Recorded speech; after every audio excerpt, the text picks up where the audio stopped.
با تشکر از بذل توجه شما در تماشای فیلم، در ادامه توضیحاتی ضروری پیرامون آن خدمتتان ارائه می شود. همانگونه که می دانید، منشأ حیات یکی از پیچیده ترین سوالات ذهن بشر در طول تاریخ بوده و هست. با توجه به پیچیدگی موضوع نباید انتظار داشت که راه حل هم ساده باشد. اگرچه سعی ما در تهیه مستند بر این بوده است که مطالب در حد امکان ساده به تصویر کشیده شوند، اما به هر حال موضوع بسیار گسترده بوده. لازمی درک آن آشنایی با زمینه‌های متعددی از علوم تجربی است. هر نکته‌ای که در فیلم مطرح شده است موضوعی مهم در زمینه منشأ حیات است که اشاره بدان گریز ناپذیر می باشد. این مستند مدلی را ارائه می کند که به اغلب سوالات اساسی در مورد چگونگی پیدایش حیات بر روی زمین پاسخ می دهد. نکته مهم در مورد این مدل آن است که نشان می دهد منشأ حیات نتیجه روند طبیعی حوادث بر روی زمین اولیه بوده. هیچ عامل یا حادثه خارق العاده‌ای در ایجاد آن دخالت نداشته است. لازم به تاکید است که تمامی ادعاهایی که مدل بر اساس آن ایجاد شده است حاصل دستاوردهای تجربی دانشمندان صاحب نظر در این زمینه بوده. ادعایی خارج از چارچوب علمی در آن وجود ندارد. اما ببینیم مدلی که دستاوردهای دانشمندان را به صورت قطعات یک پازل در کنار هم در آرایشی دقیق به صورت تابلوی دلانگیز کامل نموده است از کجا آمده است. این مدل از کتابی که بالغ بر 15 قرن پیش تدوین گردیده اتخاذ شده است. بله، این مدل از قرآن گرفته شده است. قرآن در 10 آیه تمامی وقایع مهم منشأ حیات بر روی زمین را که از نظرتان گذشت توضیح می دهد. قرآن در ابتدای سوره الشعراء در اهمیت پیدایش حیات بر روی زمین چنین می گوید: بسم الله الرحمن الرحیم. تا سین میم. این است آیات کتاب روشنگر. ممکن است از اندوه اینکه چرا ایمان نمی آورند خود را هلاک سازی. اگر اراده کنیم از آسمان بر ایشان آیتی نازل می کنیم که در برابر آن گردنهایشان خاضع گردد. هیچ ذکر تازه‌ای از خداوند مهربان بر ایشان نمی آید مگر اینکه از آن روی گردان می شوند. در حقیقت تکذیب کردند، اما به زودی اخبار آنچه را مسخره می کنند به آنان می رسد. مگر در زمین دقت نمی کنند که چقدر از گونه‌های مختلف در آن برویاندیم. در این آیتی است، ولی اکثر ایشان ایمان آور نیستند. این آیات به خوبی نشانگر اهمیت منشأ حیات از نظر قرآن است.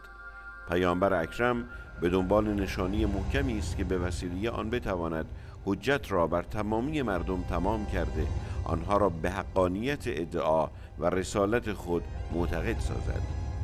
این درخواست اگرچه از سر دلسوزی و محبت حضرت به عامه مردم است، اما همچنان که آیات بعدی روشن می سازند عدم ایمان عامه ناشی از فقدان نشانه های محکم نیست. این امر ناشی از تصمیم تغییر ناپذیر آنها بر اعتقادات غلط خود است.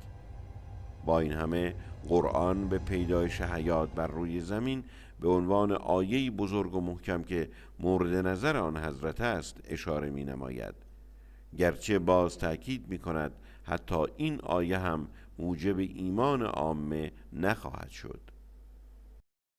در سوره العنکبوت آیه 20 چنین آمده است: بگو در زمین بگردید و بنگرید که چگونه خداوند آفرینش را آغاز کرده است. خداوند به همین گونه جهان آخرت را ایجاد می کند.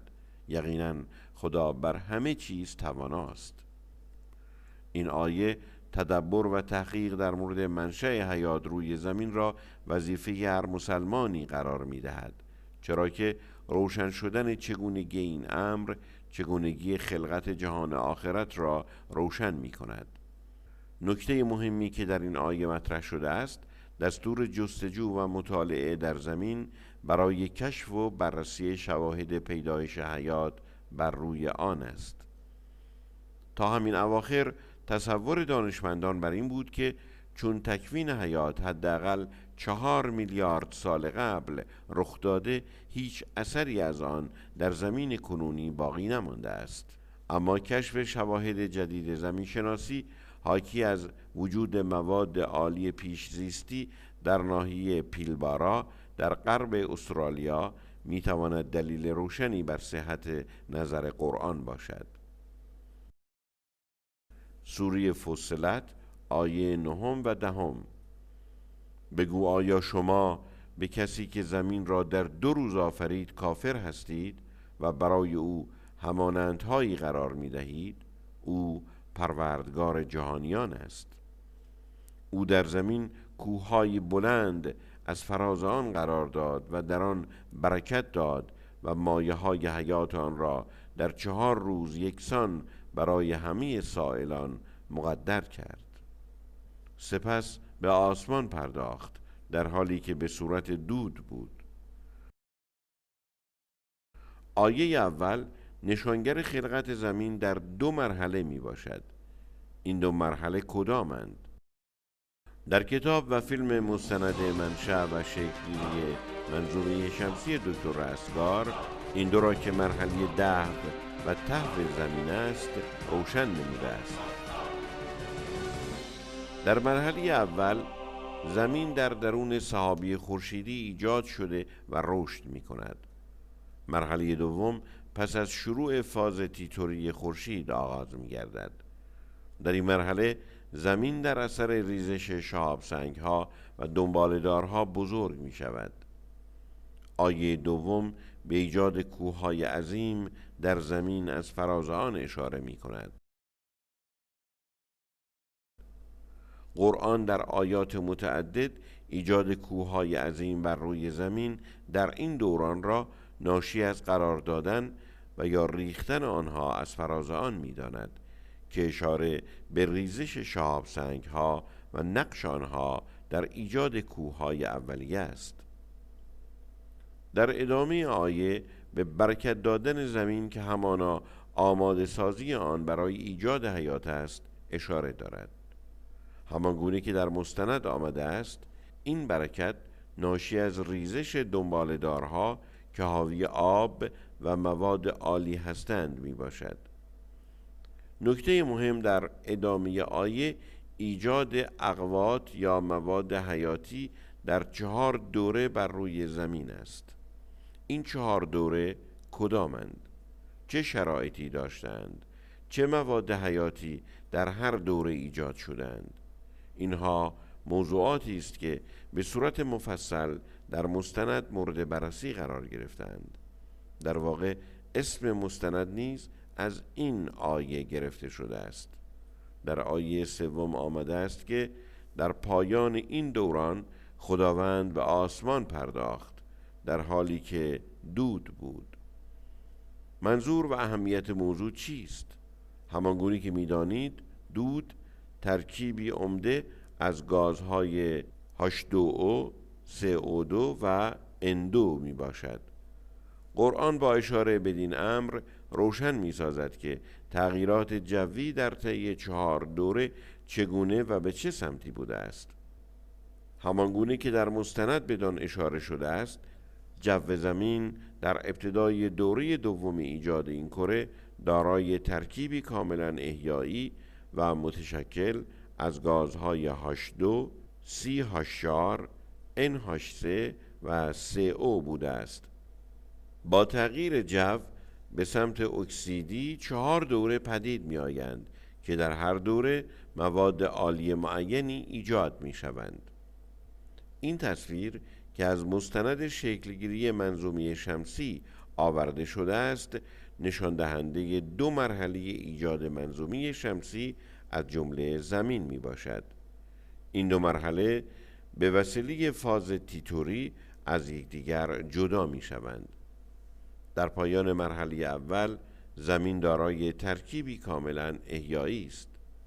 با شروع مرحله دوم و ریزش شهاب سنگ ها و دنباله‌دارها، قشر خارجی زمین به تدریج اکسیدی شده و دورانهای چهارگانی پیدایش حیات شروع می گردند.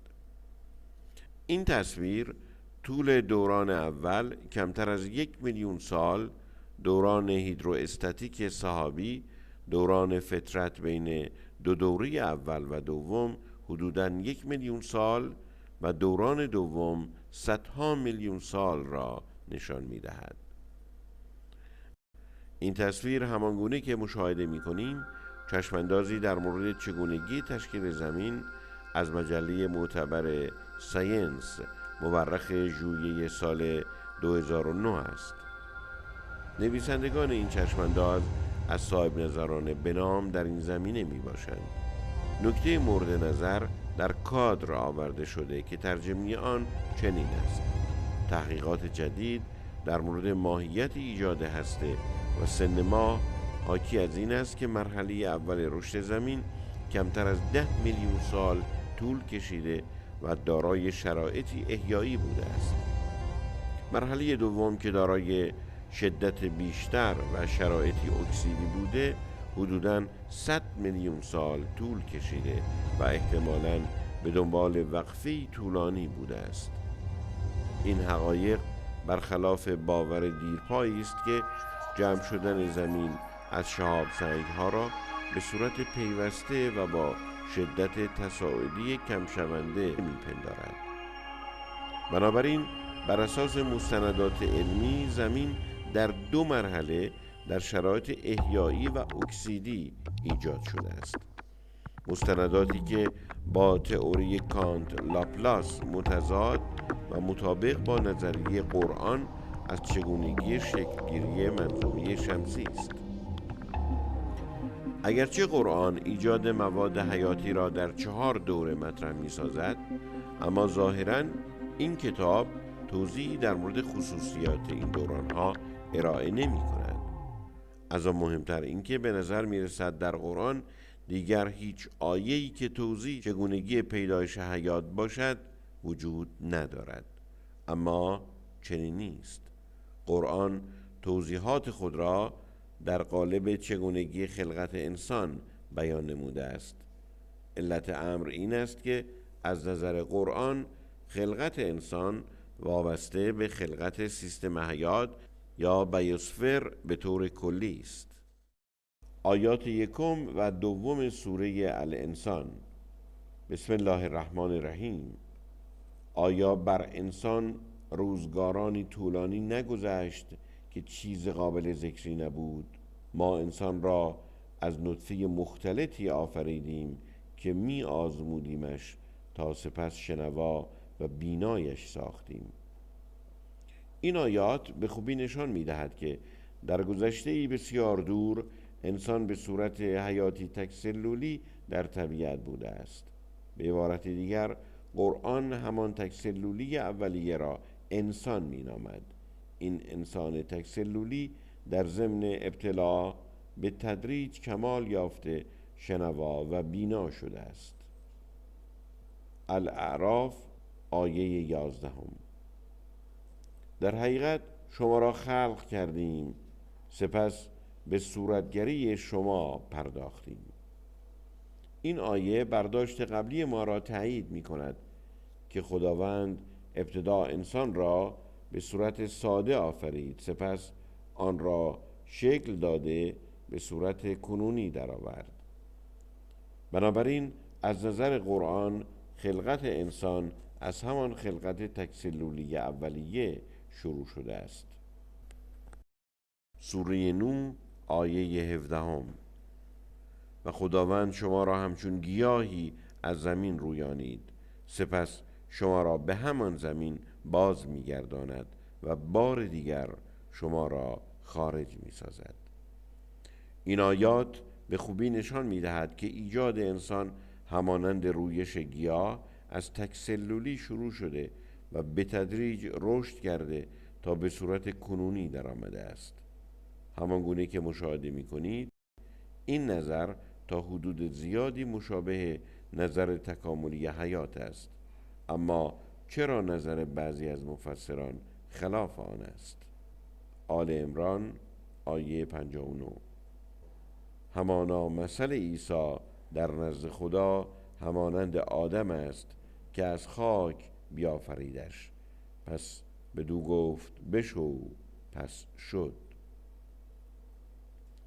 بعضی از مفسرین با توجه بدین آیه خلقت انسان را به اصطلاح کن فیکونی یا خلق الساعه می دانند، اما آیه بسیار روشن‌تر از این است که از آن بتوان چنین برداشتی مخالف آیات دیگر داشت. همان گونه که در ابتدای آیه آمده است خلقت آدم و عیسی مشابه بوده است. آیا خلقت عیسی از خاک بوده است؟ مسلماً خیر. پس تشابه این دو خلقت چیست؟ اگر در آیات مربوط به خلقت عیسی و انسان دقت کنیم روشن می گردد که تشابه مربوط به دمیده شدن روح است. روح است که خارج از چارچوبه قوانین طبیعی عمل کرده باعث به اصطلاح کن فیکون در عالم طبیعت رحم حضرت مریم و همینطور جسم انسان اولیه می شود. کن فیکونی انسان پس از دمیده شدن روح را دکتر رستگار در کتاب مکانیزم فیزیولوژیک اثر روح بر مغز به تفصیل توضیح داده است. سوره صاد آیه 71 و 72.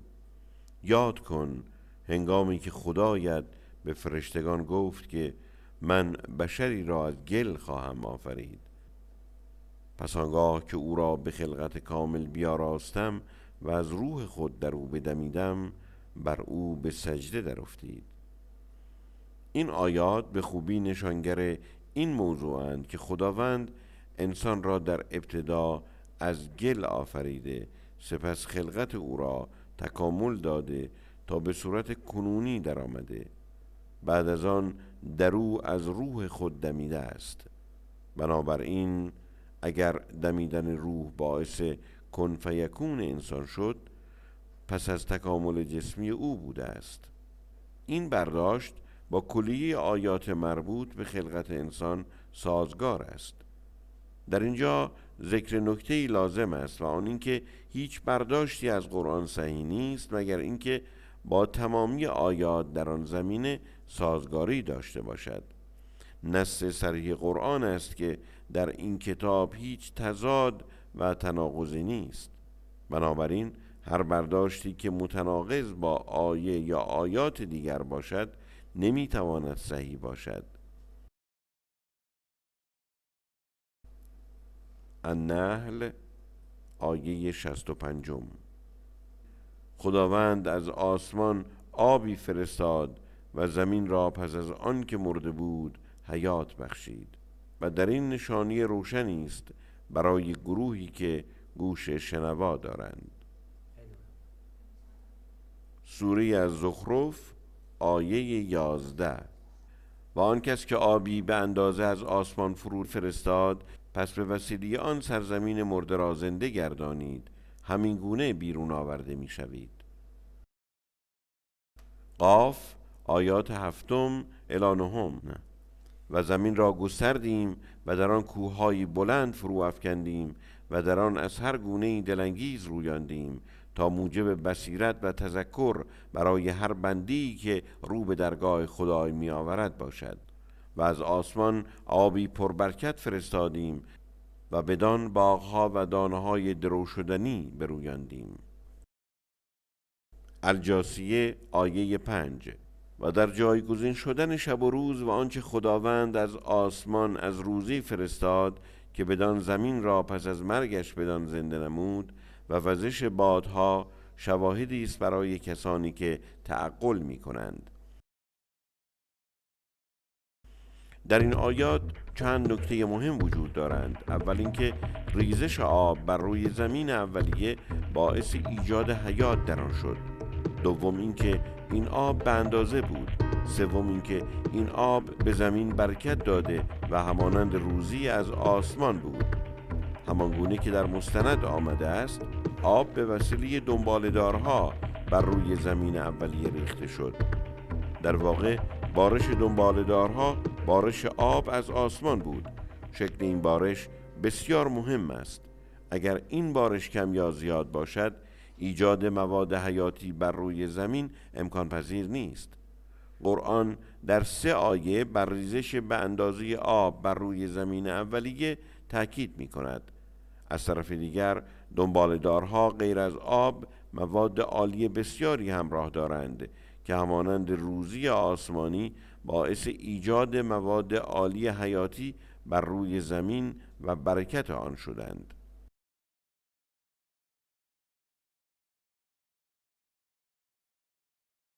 البلد آیه 4: هر آینه انسان را در کبد آفریدیم.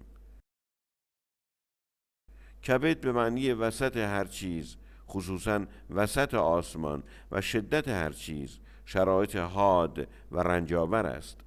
مفسرین این آیه را بدین صورت معنا کردند که زندگی انسان مالامال از درد و رنج است. این معنا نه با سیاق آیه از نظر دستور زبان عربی و فصاحت و بلاغت قرآن و نه با نظر کلی قرآن در مورد زندگی انسان سازگار است. اما چون وسط آسمان و شرایط حاد از نظر مفسرین نامفهوم بوده است، این معنا را انتخاب کردند. همانگونه که در مستند مشاهده می شود، در مراحل اول و دوم مواد عالی در جو زمین در شرایط حاد و در اثر حرارت بالا و یا رعد و برق‌های شدید به وسیله 2 واکنش فیشر-تروپش و استرکر ایجاد گشته بر روی زمین می ریزند. الانبیا آیه 37: انسان از اجل آفریده شده است. به زودی آیاتم را به شما نشان خواهم داد، پس شتاب نکنید. اگرچه اجل به معنی گل سیاه و خیک روغن نیز آمده است، اما اغلب مفسرین به معنی شتافتن، عجله کردن و آیه را بدین صورت معنا کردند که انسان از عجله آفریده شده است. این معنا نیز از سیاق آیه از نظر دستور زبان عربی و فصاحت و بلاغت قرآن دور است. همان گونه که در آیه دیگری قرآن میگوید انسان عجول خلق شده، اما خلق شدن از شتاب و عجله کردن بی‌معناست. به هر حال انتخاب هر مفسر وابسته به سطح درک زمانی خود است. از نظر آنها آفرینش انسان به وسیله گل سیاه بی‌معنی است، اما در واقع آنها در تفسیر آن عجله کرده معنی قابل فهم خود را برگزیدند. جالب اینجاست همانگونه در ادامه آیه مشاهده می کنید گویی قرآن این خطای مفسرین را انتظار داشته آنها را از تعجیل در تفسیر آن برحذر نموده و درک آیات خود را به آینده موکول کرده است. همانطوری که در مستند آمده است، در مرحله اول مواد هیدروکربنی و اسیدهای چرب که در جو تولید شده‌اند با گرد و غبار جو بر روی زمین لایه گل سیاه چربی را ایجاد می کنند. الرحمن آیه 14: انسان از گل خشکی مانند سفال پخته آفریده شده است. این آیه چگونگی ایجاد آمینو اسیدها و پروتئین ها را به وسیله حرارت درون گل رس در مرحله دوم بر روی سطح زمین توضیح می دهد. همانگونه که آزمایشات فاکس نشان می دهد آمینو اسیدها در حضور گل رس و حرارت به پروتئین ها تبدیل می گردند.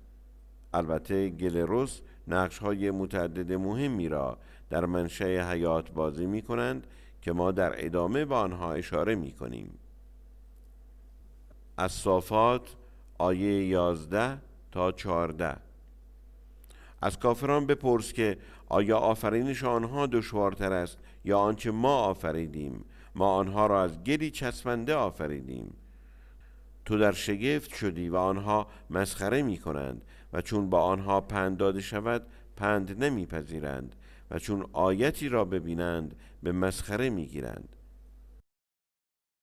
این آیات در مورد نوع ترکیب فسفات‌های فعال در زمین اولیه است. همان گونه که در مستند آمده است بدون وجود فسفات‌های فعال امکان تولید مواد عالی حیاتی منتفی است. قرآن با طرح گل چسبنده یا نمک گراهام نوع فسفات فعال موجود در زمین اولیه را روشن ساخته است. نمک گراهام در روند واکنش‌های مرحله دوم ایجاد می شود. نکته جالبی که در ادامه آیات آمده است تعجب حضرت رسول و مسخره نمودن کافرین از طرح این موضوع است. سوال مهمی که در اینجا به ذهن خطور می کند این است که چرا خداوند چنین آیه‌ای را نازل کرده است؟ آیه‌ای که مورد تمسخر دشمنان قرار گرفته و رسولش را متعجب می کند. علت این است که فسفات فعال در ایجاد حیات نقش کلیدی دارد و لذا بدون روشن شدن نوع آن در زمین اولیه مدل منشأ حیات قرآن ناقص بوده و درک آن برای همیشه ناممکن می شود. لذا نزول این آیه اگرچه با توجه به سطح درک مردم زمان نزول مشکل ساز است، اما برای صاحب نظران در آینده کاملا ضروری و راهگشاست. عبس آیات 24 به بعد. انسان باید به غذای خیش بنگرد. ما آب فراوان از آسمان فرو ریختیم، سپس زمین را شکافتیم، چه شکافتنی، و در آن دانه را رویاندیم. این آیات در رابطه با مرحله سوم ایجاد مواد حیاتی است، زمانی که بارش باران شدت گرفته و آب در بلندی ها بر سطح زمین جاری می گردد. این آب در مناطق پست باعث شکافته شدن سطح سفالین زمین که در مرحله دوم شاهد ایجاد آن بودیم می گردد. آب در شکاف ها فرو رفته و در برخورد با پوسته سخت زمین به آب فشان تبدیل می گردد. الطارق آیات 5 الی 7. پس انسان باید بنگرد که از چه آفریده شده است. از آب جهنده‌ای خلق شده است که از بین سطح سخت و لایه‌های خاک بیرون می آید. این آیات به صورت بسیار زیبا مکانیزم و نقش آبفشان‌ها در ایجاد مواد حیاتی در مرحله سوم را توضیح می دهد. همان گونه که در مستند آمده است با افت دمای سطح زمین آب باران در مناطق مرتفع جاری شده و در شکاف‌ها فرو می رود. این آب در برخورد با سطح سخت و بسیار داغ زمین در مناطق پست حرارت دیده و فشار آن بالا می رود. آب داغ از بین لایه‌های خاک که در دوران‌های قبل ایجاد شده‌اند با فشار خارج شده آبفشان‌ها را ایجاد می کند. حال اگر به تفسیر گذشتگان رجوع کنیم متوجه می شویم که به علت عدم وجود علم کافی این بیان بسیار ساده قرآن از آبفشان را چگونه پیچیده و دور از ذهن کردند. همان گونه که می دانید مفسرین آب جهنده را منی مرد فرض کردند، اما در توضیح این که چه رابطه‌ای بین منی یا صلب و ترائب وجود دارد با مشکل روبرو شدند. این گونه برداشت‌ها دلیل روشنی بر حقانیت بیان قرآن آنجاست که می‌گوید در آینده آیات خود را به شما نشان می‌دهیم، پس عجله نکنید. المؤمنون آیه 12. و به یقین انسان را از عصاره یا چکیده ای از گل آفریدیم.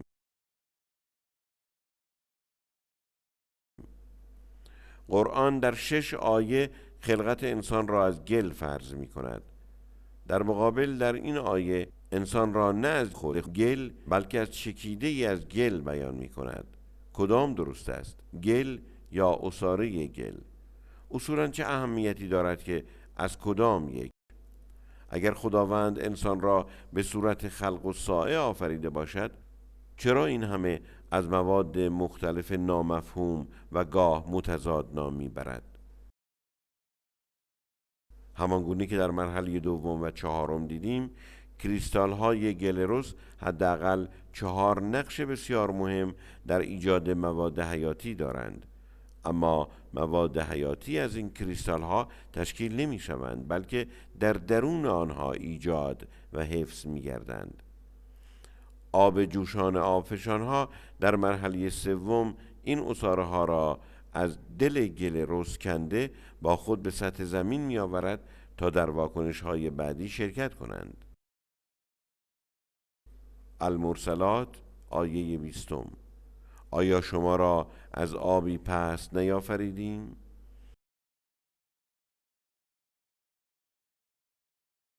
این آیه مربوط به آب درون آبگیرهای مرحله چهارم است. این آب سیاه رنگ و بسیار بدبوست. رنگ سیاه آن به علت وجود پلیمرهای سیانیدی و بوی بد آن حاصل گازهای سیانیدی، اوره، سولفور هیدروژن و آمونیاک است. در درون این آب پست مواد حیاتی بسیار مهمی مانند بازهای عالی و نوکلئوتیدها تولید می گردند. الهجر آیه 26: همانا ما انسان را از گل خشکیده همچون سفال، از گل بدبوی متغیر سیاه رنگی آفریدیم. این آیه مربوط به واکنش‌های شیمیایی درون لجن‌ها در کرانی آبگیرهای مرحله چهارم است. سطح آب برکه‌های متعفن مرحله چهارم به علت تزریق متناوب آبفشان‌ها مرتباً افزایش و کاهش می‌یابد.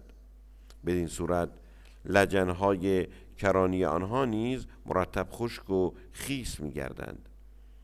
در زمان خیس شدن نوکلئوتیدهای ایجاد شده در درون برکه ها در کرانی آنها با آرایشی منظم به سطح گلروس می‌چسبند.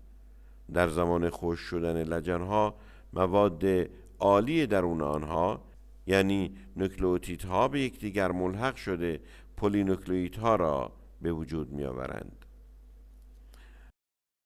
از سجده آیه 7 و 8: او همان کسی است که هر چه را آفرید نیکو آفرید و آفرینش انسان را از گل آغاز کرد، سپس نسل او را از چکیده ای از آب پست قرار داد، پس او را کمال بخشید و از روح خیش در وی دمید. همانگونه که در مورد تین یا گل رس دیدیم، همه مسنون یا گل سیاه متعفن نیز به صورت مستقیم به مواد حیاتی تبدیل نمی گردد، بلکه عصاره‌ای از آن که همان پپتیدها، پولینوکلئوتیدها و فسفولیپیدها باشند برای ایجاد حیات به کار گرفته می شوند. آیات 1 و 2 سوره الانسان. بسم الله الرحمن الرحیم. آیا بر انسان روزگارانی طولانی نگذشت که چیز قابل ذکری نبود؟ ما انسان را از نطفه مختلطی آفریدیم که می آزمودیمش تا سپس شنوا و بینایش ساختیم. در آیه 2 نطفه اولیه حیات را در ساده ترین شکل آن امشاج یعنی مرکب و مختلط می داند. همانگونه که در مستند دیدیم، این تصور برخلاف تصور دانشمندان از حیات اولیه می باشد که از نظر آنها بسیار ساده بوده است. اگرچه تولید و تجمع تمامی مواد مورد نیاز حیات در یک مرحله و در یک محیط ایدئال می باشد، اما به علت پیچیدگی و مشکل بودن آن دانشمندان را تصور بر این است که حیات اولیه فقط شامل یکی از 3 ماده پپتیدی، نوکلئیک اسیدی و یا لیپیدی بوده است. مدل ارائه شده به خوبی قادر به توضیح چگونگی ایجاد تمامی این مواد و سپس تجمع آنها در مرحله 4 در یک محیط می باشد. این نکته یکی از نقاط قوت مدل قرآن در مقابل دیگر نظرها در مورد منشأ حیات است. المرسلات آیات 25 الی 27. آیا زمین را جمع کننده و به خود گیرنده قرار ندادیم، چه در حالت زنده و چه در حالت مرده، و در آن کوههای استوار و بلند قرار دادیم و آبی گوارا به شما نوشاندیم. پس از پایان دوره 4 و شروع مرحله حیات بر روی زمین، بمباران شهاب‌سنگ‌ها و دنباله‌دارها اگرچه کاهش یافته، اما به هیچ وجه قطع نشده است. به عبارت دیگر، زمین چه در حالت مرده و چه در حالت زنده این اجرام آسمانی را به خود جذب می کند. همان گونه که دیدیم شهاب‌سنگ‌ها موجب ایجاد کوههای عظیم اولیه و دنباله‌دارها موجب ریزش آب و ایجاد حیات بر روی کره خاک هستند. المرسلات آیات 20 الی 23. آیا شما را از آبی پست نیافریدیم؟ پس آن را در جایگاهی محفوظ قرار دادیم تا مدتی معین. ما قدرت این کار را داشتیم، پس ما قدرتمند خوبی هستیم. پس از پایان دوره 4 سلولهای اولیه بر روی زمین شکل می گیرند، اما به علت ادامه ریزش شهاب‌سنگ‌ها ادامه حیات آنها با تهدیدات جدی روبروست. برخورد شهاب‌سنگ‌ها چنان شدید است که هر کدام می تواند دریاهای اولیه را به صورت کامل بخار و خشک کند.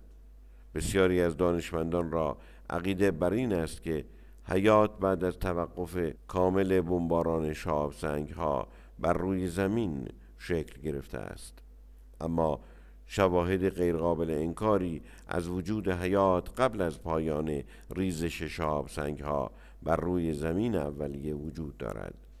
این آیات و همچنین آیات 12 و 13 سوره المؤمنون به خوبی روشنگر توجه قرآن به این مشکل و چگونگی حل آن در زمین اولیه است. همان گونه که دیدیم حیات اولیه در کنار منافذ هیدروترمال در کف آبگیرها و دریاهای اولیه شکل گرفت. شواهد غیرقابل انکاری روشنگر این حقیقتند که قدیمی ترین گونه های حیات اکستریموفیل ها، یعنی باکتری های درون منافذ هیدروترمال می باشند. برخورد شهاب‌سنگ های اولیه به هر صورت و شدت قادر به محو منافذ هیدروترمال از بطن زمین اولیه نیستند. همان گونه که آیه 22 المرسلات میگوید حیات تا مدتی معین، یعنی تا پایان ریزش شهاب‌سنگ ها در کنار منافذ هیدروترمال این جایگاه امن قرار داشت و پس از آن در تمامی سطح دریاهای اولیه گسترده شد. هدف ما از به نمایش کشیدن منشأ حیات از بین تمامی مسائل ناشناخته علمی از یک طرف، نشان دادن تسلط قرآن در تبیین پیچیده ترین آنها و تأکید بر قدرت این کتاب در حل دیگر ناشناخته های علمی است. از طرف دیگر نشان دادن گستره بیان قرآن در علوم تجربی است. اگر قرآن قادر به حل مشکلی است که ظاهراً ربطی به هدایت بشر ندارد، به طریق اولا قادر به حل مشکلات در تمامی زمینهای تجربی است که مربوط به هدایت بشر در زندگی فردی و اجتماعی اوست. در نهایت منظور ما از نشان دادن قدرت قرآن در حل پیچیده ترین مشکل علمی افزایش افتخار و تکبر مسلمان در مقابل دیگر ادیان نیست، همان گونه که هدف قرآن در بیان منشأ حیات نشان دادن قدرت خداوند در خلقتی دیگر است. هدف ما هم این است که همگی یادآور می‌شویم که زمان در گذر و زندگی کوتاه و قیامت در پیش. خردمند را اندیشه باید.